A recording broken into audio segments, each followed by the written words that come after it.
I'm Richard Vonnegut, and we're in the home of Hall and Diana Virgil, who have been pushing for the B&O Trail for some 16 years. And I would like to find out a little bit about what got you started, or how you got started pushing the B&O. Well, I attended in the fall and pretty much winter of 1992, a workshop that the Indianapolis Greenways had in Speedway on trails. And they wanted to know where people wanted trails. And I was a bicyclist, so I attended that meeting.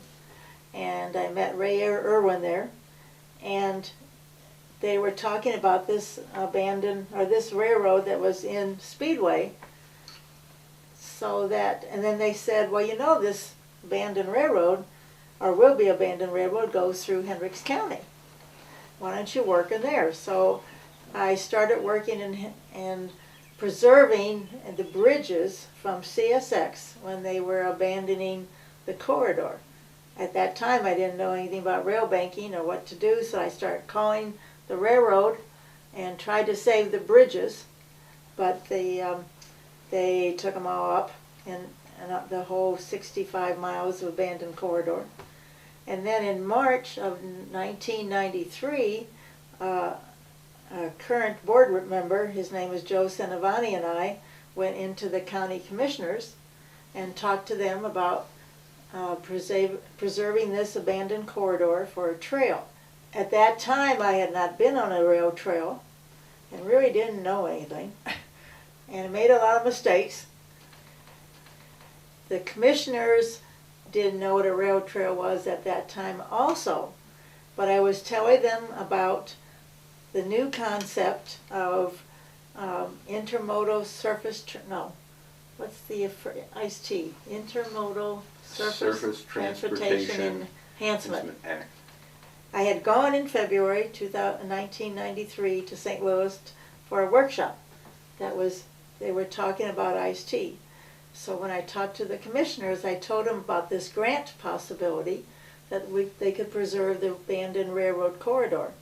At that time, unbeknownst to me, the county engineer wanted the corridor to turn it into a road.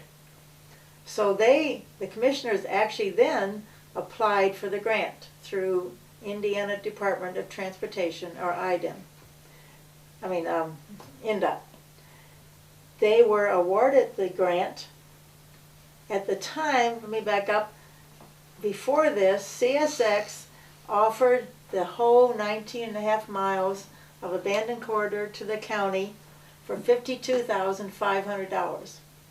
The county had to get 2 appraisals for the abandoned corridor. At that time, nobody knew how to appraise an abandoned corridor.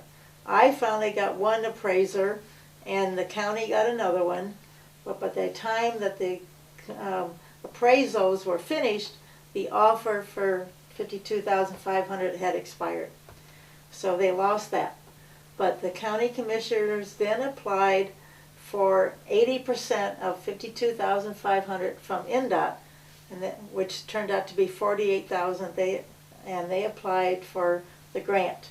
And in the grant, for enhancement money, or ICE-T money, they said it could be used either for a road or a trail. INDOT granted the grant, but they said it could be used for a trail. Then I got together with some people who were very interested in the trails, and actually ended up having like a public meeting where people came, and we formed a board and applied for a nonprofit status by IRS for Hendricks County Trail Development Association. We were all in Hendricks County, and we decided just to do it in Hendricks County. Later on, several months later, we realized that actually this abandoned corridor was from Marion, Hendricks, Putnam, and Park for a total of 65 miles. So we formed a new a nonprofit called Rail Corridor Development, Inc. And in that nonprofit, we had 2 representatives from each county. One was a government employee and one was a volunteer from each county. and we formed that nonprofit. So we had two nonprofits going. Then RCDI applied for a grant for enhancement from NDOT in '94 for, I don't remember the total right now, and then we applied another one in '97 or '98, and that one was for almost over $2 million. So eventually we ended up with a total of 3 grants, as the county turned over their $48,000 to us, and we ended up with 3 grants totaling $2,906,000 to use for the trail. So we used it, we applied for buying the railroad corridor, since they were a willing seller. We eventually received approval for $500,000, and that would be our match for when we bought the railroad corridor. Unbeknownst to us, about '94, there was a statewide class action to determine ownership. That took 9 years. That was headed by Nell Zackerson, who represented the adjacent landowners, and a local attorney called Henry Price.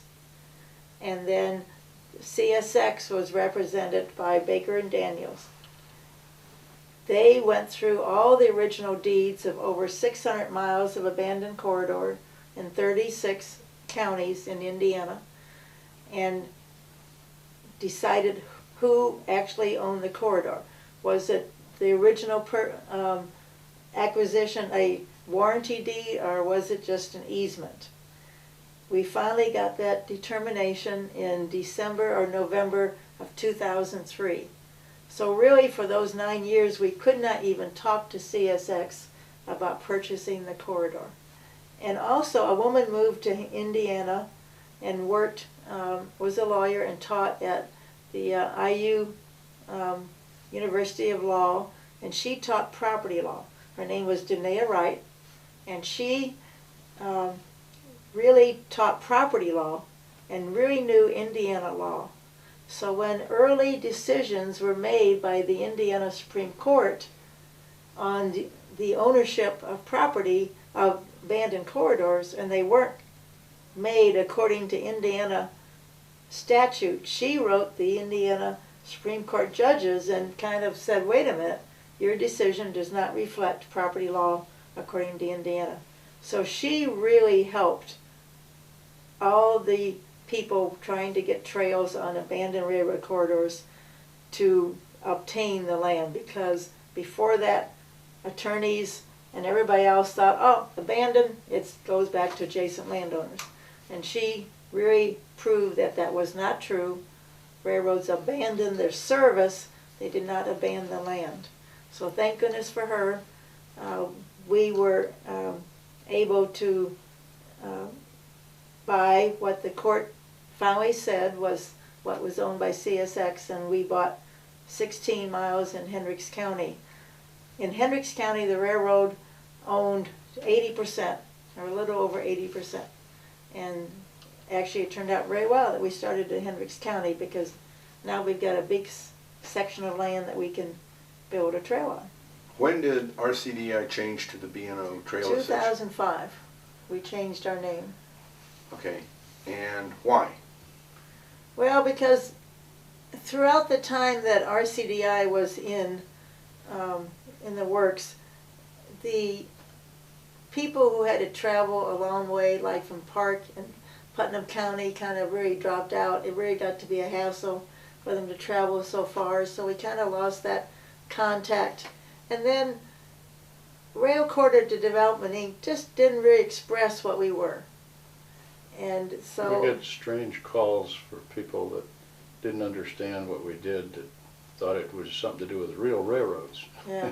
And so the board decided that the B&O Trail Association was a much better name, which it is. It really tells what we are. We can go now and tell people I represent the B&O Trail Association, and they say, oh, okay, we know what that is. So we did change it in 2005, and it had the name change from Indiana and also IRS. So one more grant we had, one more big grant, was the Recreational Trails Program, or RTP, grant of $100,000, and we used that to buy the land from Drew and from Barbara Scott and from the Frazee Gardens. So we're And you very had- grateful for that. And then, you want to hear about the other grant you had is from the governor, Mitch Daniels, who was very much for trails, and he gave, as I understand it, a total of like 19 or $20 million to, $19 million to 26 trails around the state. okay, Back in the summer of late spring and early summer of 2008. 2008. And we received 175,000, and we actually received the smallest amount, but that was only because we really only had owned 1,000 feet on both sides of the corridor, so that's all we could develop at that time. And because Diane Vonnegut passed away, her husband Richard wanted to have a memorial, and we wanted to have a rest area. So it was a wonderful way to really save all the qualities that Diane had and put this on this wonderful rest area with big stones showing her qualities of that she contributed. She contributed a lot to the trail. She was an Engravings. adjacent landowner, was not for the trail. We had a public meeting, and then Richard took her out and walked the trail and showed her all about it and wore her out, I think, and finally they got married. And she became our secretary and also did a lot of our public meetings. She was she didn't frighten people. She was very loving, and you could tell she really cared, and so she was a good person to have in front of meetings. And so we now have the trail 1,000 feet from from Raceway going west, 1,000 feet, almost finished. We do not have the final coat of asphalt, and there'll be a couple of plantings that have to be redone. But that will now serve as a construction area or entrance for when the construction company works further west from Raceway. And then when it's all finished, that 1,000 feet will be finally coated with asphalt and have the rest of the plantings done, and it will be included in the 3 miles construction. You also- Explain the 3 miles of construction. Okay, we will be constructing from State Road 267 east to 300 N, which is about 1.8 miles, and then from 1000 E west to Raceway Road. East to Raceway Road. And that will be about 3 miles that will be constructed. NDOT put out the bids, or advertised the bids in February, and they were announced March the 17th. And there were 4 companies that put out their bid, and they reviewed it all, and especially the low bid, which was George Harvey and Sons. And George Harvey and Sons got the notice to proceed April the 13th. The good thing is that they happen to be Hendricks County companies and also adjacent landowners. We had a pre-construction meeting on April the 22nd, 3rd, something like that, and they were there. 23rd. The construction, everybody involved with construction was there, and the meeting was almost 3 hours. NDOT was there, and the county officials were there, and they went through all the details involved in the construction. Each of the utilities that would be involved, their need to be considered in the trail construction, whether it would interfere with their utilities or how we would handle that, was all discussed. Very thorough. Yeah, whole lot of details. Wow. We're ready to go. Let's go biking. And I have to bring up your favorite expression at the beginning was, well, there's a path through the trees there. Let's go. Let's go. Let's go. It's only taken 16 years to Yeah, that's all.